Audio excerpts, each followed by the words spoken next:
vse skozi opozarjali, da ta nepremičninski davek dejansko prizadene tiste najrevnejše, najbolj ranljive skupine naših obrtnikov, podjetnikov, predvsem to mislim na samostojne podjetnike in seveda mikro in mala podjetja, kakor pa sedaj vidimo, da so se nam pridružile vse te skupine, prizadane zgolj 100 prebivalstvo Republike Slovenije.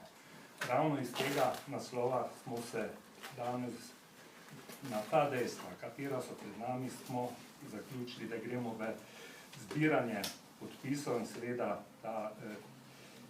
glede na ta dejstva imamo tu zakon, izpostavlja tiho nacionalizacijo slovenskega podeželja.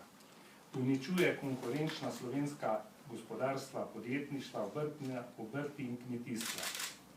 Zakon ogroža mirno starost starejšim lastnikom nepremičnin z nizkimi prejemki, ki so v preteklosti že nekajkrat plačali davke. Zakon odvzema finančno avtonomijo občin. Vzpostavlja grobo centralizacijo Slovenije. Zakon je še en v nizu napačnih ukrepov vlade Republike Slovenije v boju s krizo Slovenije. Ogroža vse državljane Republike Slovenije.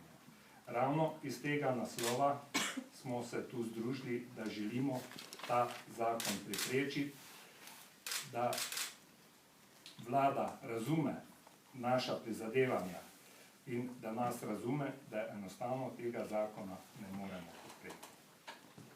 Najlepša hvala. Gospod Rokavec.